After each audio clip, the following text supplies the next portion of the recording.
What's going on, guys? Welcome back. This is my first upload in quite a while, but I'm very excited because today we will be touching on the legendary Wu-Tang Clan. I'll be getting to dive into my Wu-Tang collection a little bit. Wu-Tang is by far, without a doubt, my favorite hip-hop group of all time. We also have some really dope Mello music releases and some projects from the always incredible Alchemist. Starting with First Infantry, which was his debut album. Back in the day, this received kind of a mixed reaction strictly because we were not used to the idea of Alchemist as a rapper. I mean, now he's done, Gangrene, he's done Step Brothers, he's done his own solo stuff. The idea of him rapping now, it's Alchemist is a dope rapper. I actually really enjoy him as a rapper. But back when this came out, it's not what I expected and it's not necessarily what I wanted at the time. And if you take a look at the track list, you have Prodigy, Game, Lox is on there, MOP's on there, Lloyd Banks is on there. We just wanted, there's a Nas and Prodigy track. We just wanted those rappers over Alchemist beats. Like, really, that's all we wanted. In retrospect, though, this is a very decent, solid album. And I still contest that Hold You Down is easily one of Alchemist's top 5 beats of all time. This album, I was not overly big on, which is crazy because it's got a great lineup of rappers. Cool G Rap's on there, Jadakiss, Snoop Dogg, Pusha T, Eminem, KRS-One. You have a track that puts Evidence, Blue, Talib Kweli, and Kid Cudi together, which is fantastic. 3-6 Mafia and Juvenile. There's a lot of really great names on here, but personally, I did not feel like Alchemist's production. This wasn't his best production, put it like that. I just feel like, knowing what he's capable of, a lot of these beats sound somewhat phoned in, which is a shame because he got some really, really dope rappers on there.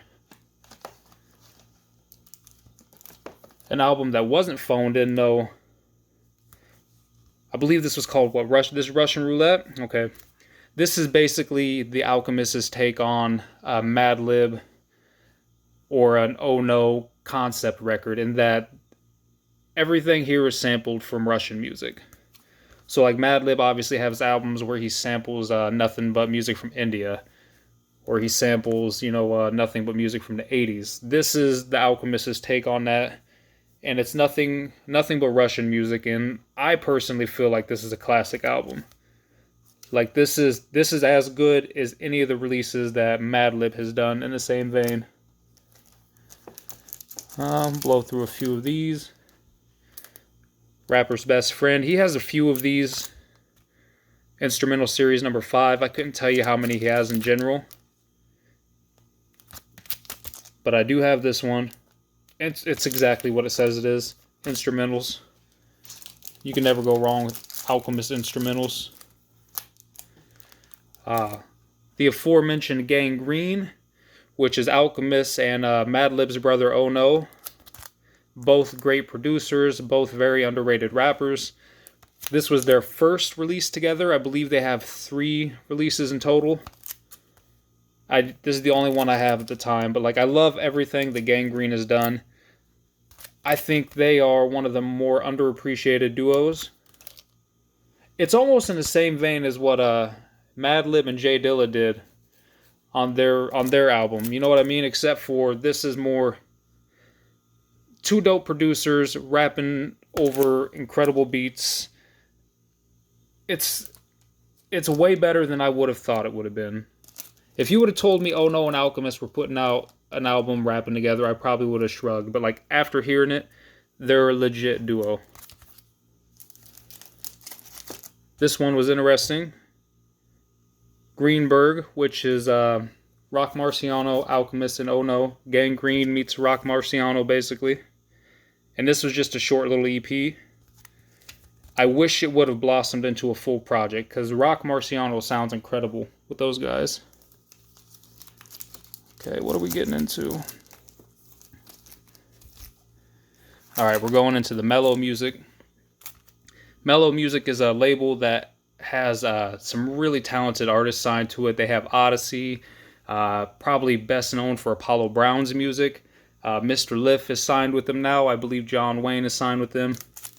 They're a fantastic record label, and they put out really solid albums. This is a compilation. I have a few compilations, actually. Here we go. I believe that's part 1, and that's part 2. A 2-part compilation, basically just kind of showing off everybody that's on the label, giving you a taste of what they all have to offer.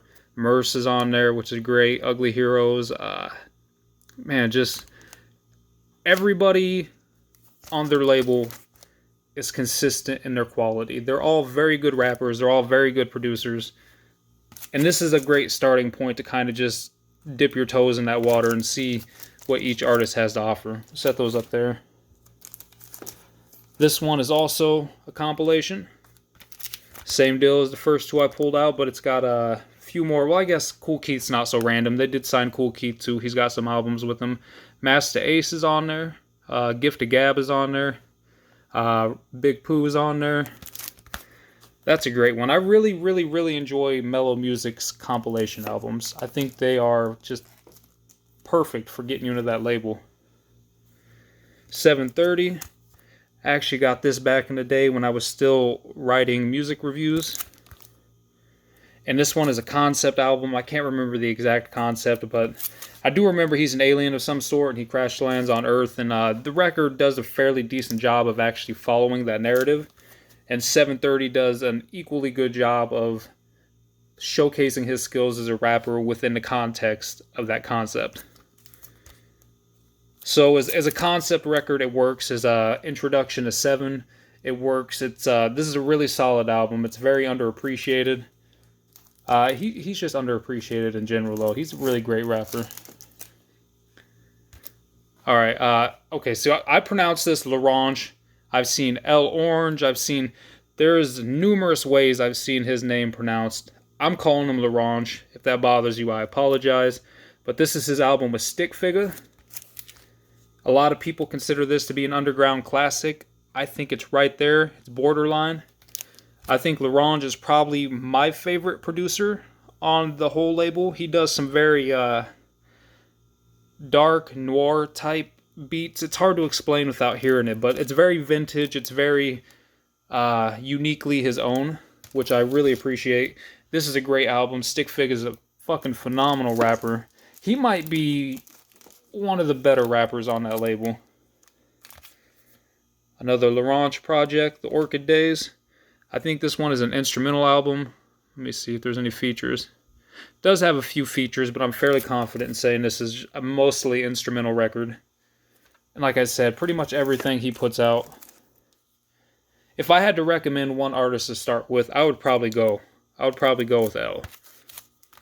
This one is, I believe, him as a producer working with, let me see, Del the Funky Homo Sapiens on there. Looks like Blue and Elzai are on there. So yeah, this is in the same vein. More features from rappers, but just showcasing his skills as a producer. Mello Music's best known artist is probably by far Apollo Brown. I have a weird relationship with his music because I enjoy his projects, but I don't love his projects. And a lot of people out there swear by Apollo Brown. He's best known for doing like one rapper, one producer albums. Like I think that's kind of where he's made his niche at. And I appreciate that, and I love that he does that. But I also feel like as a producer, he picks some very obvious samples, and he doesn't necessarily flip them in the most interesting ways. But it's solid. It's always solid music. Like this record, for example, I really disliked it the first time I heard it. But every time I go back to it, and this is an instrumental album, every time I go back to this one, it opens up to me a little bit more. So maybe it's just me. Maybe I need to give his music some more time. I think this one is no track list, of course. I'm fairly sure this one is him with a bunch of different rappers. He's from Detroit, by the way, and he does have that J Dilla, dusty, vintage vinyl sound to all of his production. Apollo Brown, let me see.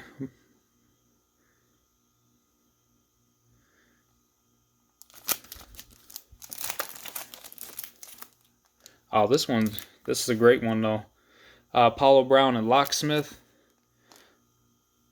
Locksmith is an incredible lyricist. He is a top tier lyricist. He's one of the few people I would put up there with, like the Black Thoughts and a Royce da 5'9's. Locksmith is really nice, and to have him with a decent producer really elevated his game even more. He's one of those rappers that kind of lives or dies by his production, and when you put him with a really good producer, you're golden. Haslo,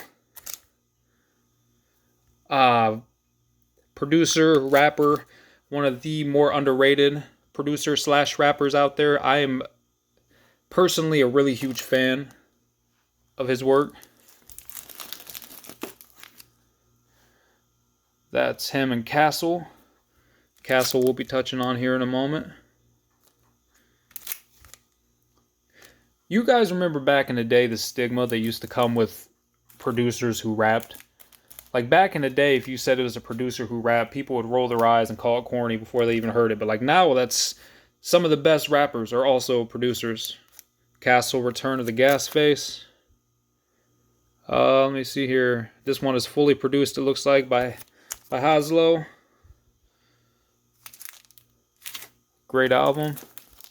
Like Odyssey is another one, man. Odyssey is another one where he's a great producer and he's a solid rapper. And he's got some great instrumental projects. He's got some great rapping projects. He does everyman rap really well. Like in the same vein as what you might hear from a guy like Blueprint.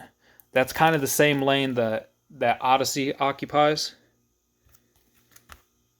And like I said, their whole roster, the label's whole roster is genuinely very good. The Iceberg, another Odyssey.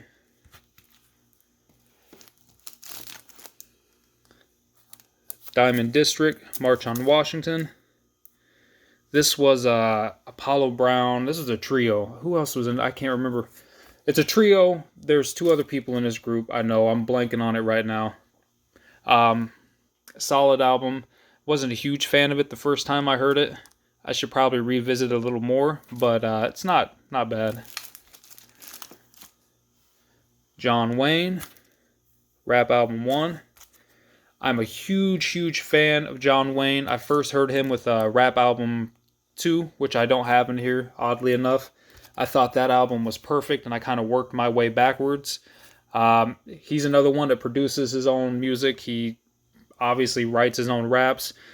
He has a few instrumental projects out. He has the 2 rap album projects out, but I think he is genuinely one of the better rappers of the current era, and I would highly recommend everybody check out Rap Album 2, which again, for some odd reason, I do not own.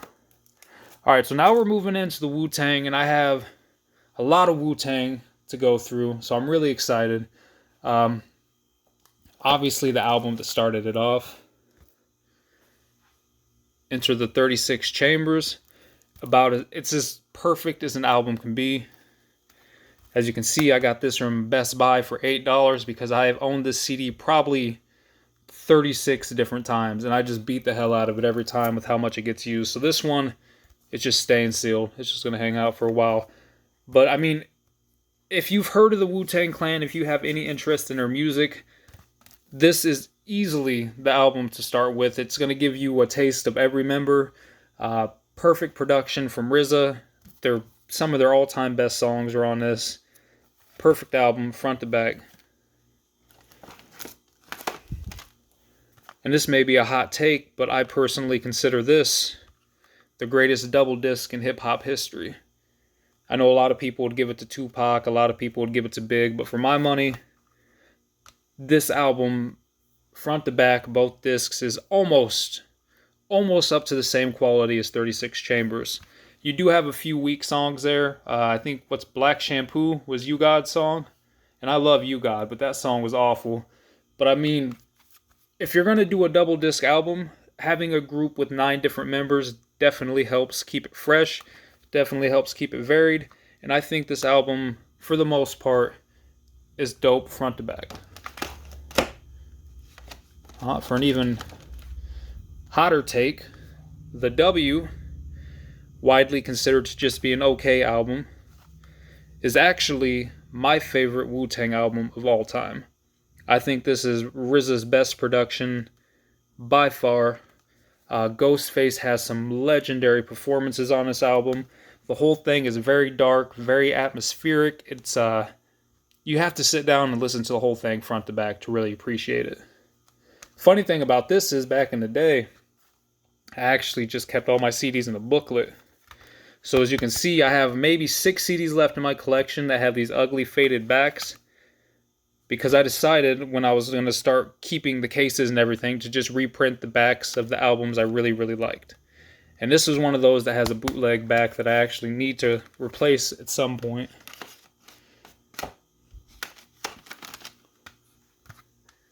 Iron Flag, which I think is my least favorite album from the Wu.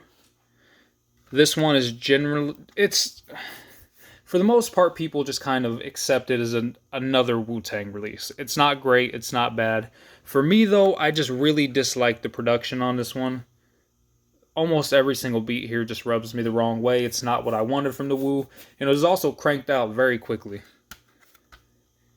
It's also notorious for photoshopping Capadonna off the album cover. His foot's still in there somewhere. I think that's his foot. They didn't get his foot out there. So this one I have 2 copies of because I am an absolute nerd. And they have different covers. This is 8 Diagrams. This was their comeback album.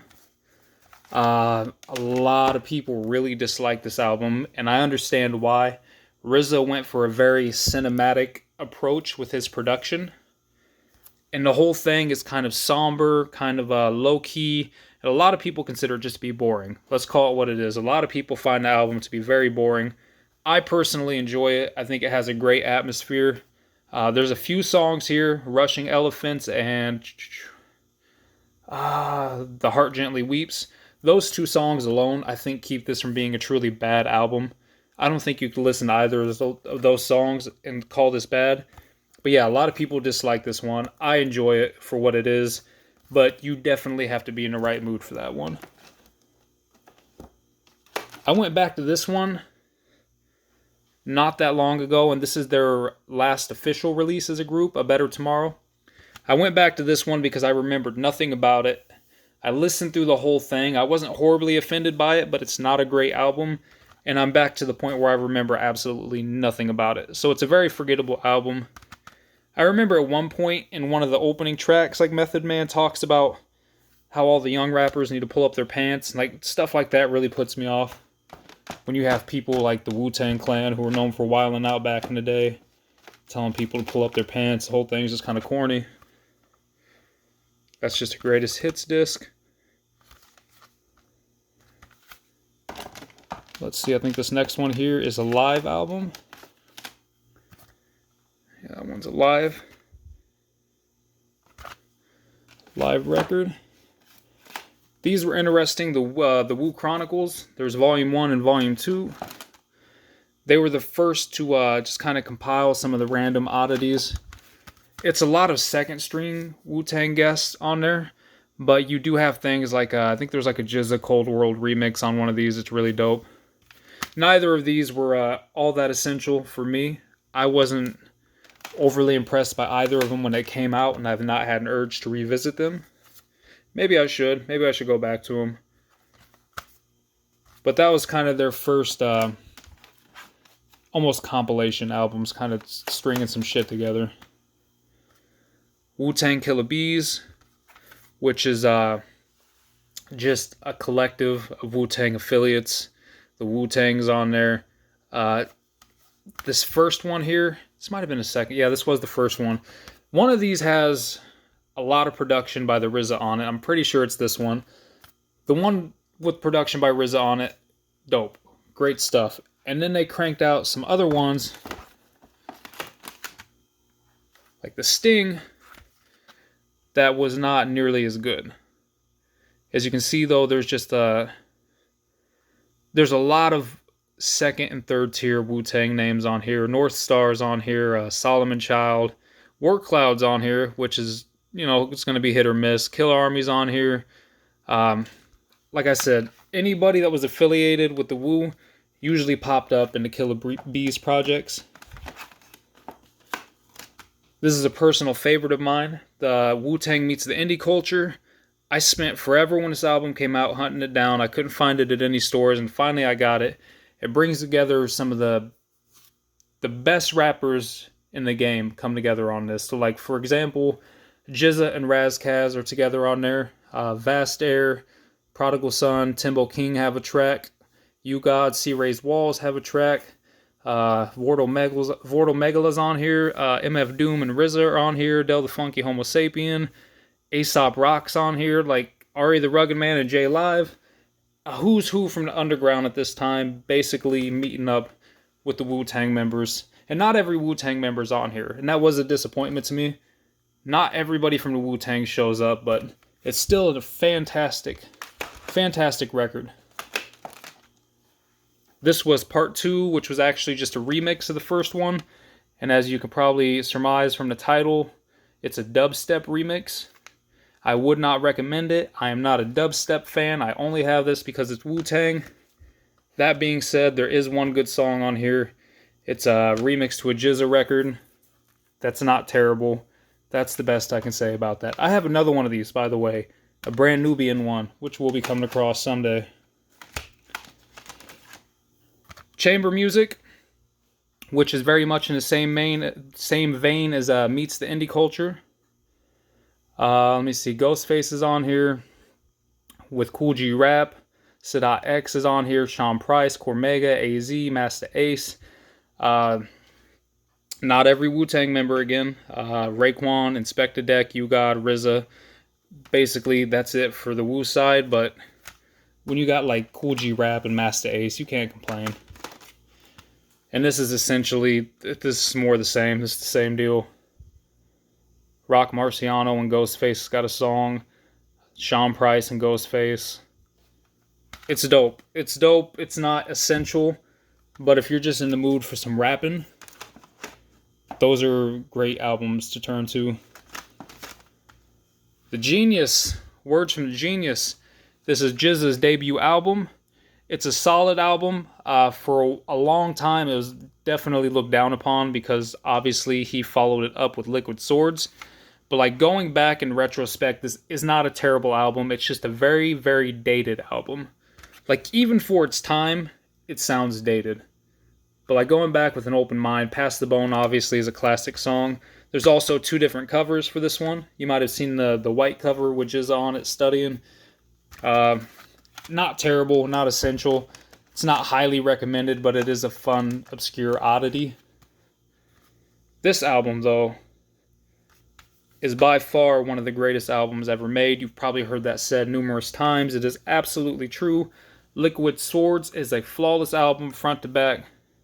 Some of the RZA's best production, some of GZA's best bars, great storytelling, great atmosphere. Top 10 record of all time, which was followed up with Beneath the Surface, which is not a top 10 record, not a top 20 record, but a decent record. He has a song on here, Beneath the Surface, with Killah Priest. I would highly recommend that song. This album was good, it's just the production was not nearly as good. The production is what really, I'm not even going to say brings this album down, because like I said, this is a solid album. This is a good album, but coming after Liquid Swords, it was definitely a miss. In retrospect, though, it's great. It's a solid album to listen to. I actually really enjoyed this one when it came out. This was a favorite of mine for a long time. A lot of people kind of slept on this one. I think everybody had given up on GZA recapturing that Liquid Swords feel by the time this rolled around. But this one I really, really enjoyed. I think it's one that's still very much slept on. And it definitely ranks up there as one of my favorite GZA albums.